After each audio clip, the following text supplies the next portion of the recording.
George Kittle here on the Rich Eisen Show. What's up, George? Rich, my guy. I got a couple things for you real quick. One. Yes, George. You know, it doesn't surprise me you being a Michigan guy and all. That's how you treat people on an airplane. Yes. Two, Yes, did you say hilarious?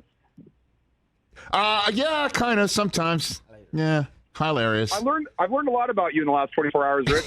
Learned a lot. Mr. 19D, George Kittle, joining us here on the Rich Eisen Show. Okay, so now, walk me through what happened on this plane flight yesterday, George. What happened? Walk me through it. You know, Rich, you know, I'm all for, being the first on the plane. If it's Southwest, I feel like that's way more of a scramble. Like, that's kind of a, elbows, fist fights. You know, you're trying to get to your seat, get the best seat, got to get the exit row. But, I'm flying Delta, nice airline, enjoying myself. And, I got this was a late plane ticket, so there was no seats available. I was in 25B, which is not even an exit row, and then an exit row, just middle seat popped open, so I switched to it. Okay. Get on the plane, and I'm on it first in my row, and obviously I'm in the middle seat, so I know I'm going to get up at least once. And guy right behind me, it's about 5'6", hops on, and he throws his roller bag and his backpack both in the overhead compartment, right?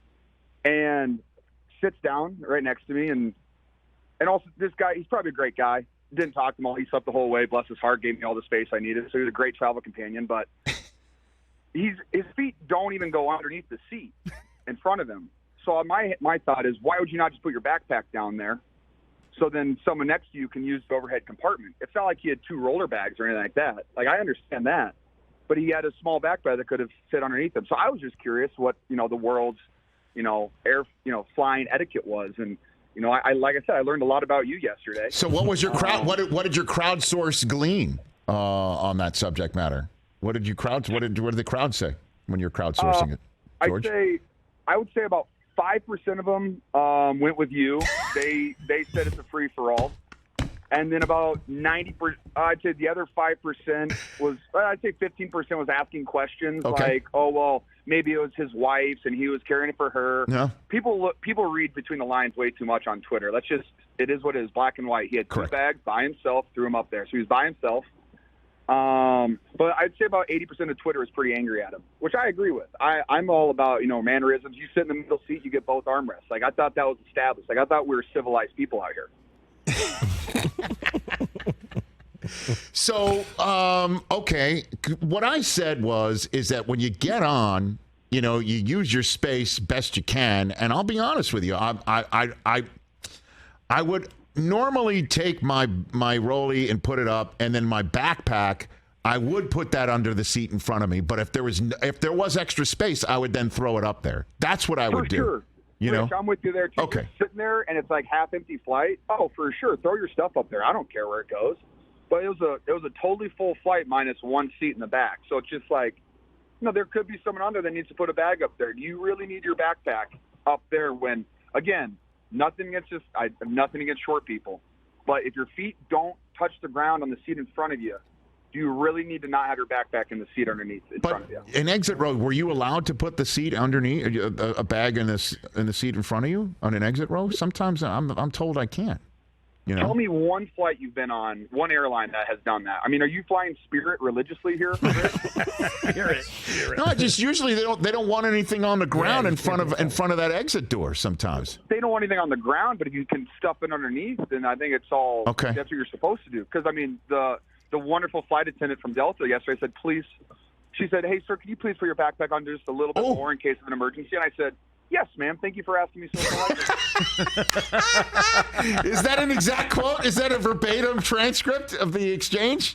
You're right, Rich. Hey, there's one thing I will never be rude to. Well, I'm really not rude to anybody. I know that. Flight attendant, because they deal with a lot of people out there. But I'm not going to be one person that they deal with. I'm going to be a nice smiley face looking right at them and listen to what they need from me. All right, so George Kittle, so you sit down in the middle seat and boom, right arm, left arm, right on those, and you get the back part of the armrest, right? You get the back, or are you a front armrest guy? Where do you put your arms on the armrest? What do you got on that? Well, so this is my thing.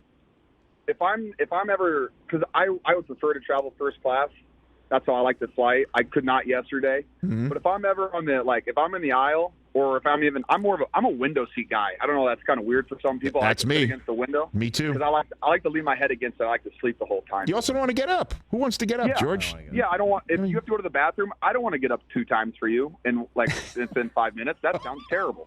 I don't want to do that. So I sit in the window and I sleep. Yeah. And the person in the middle seat gets both armrests.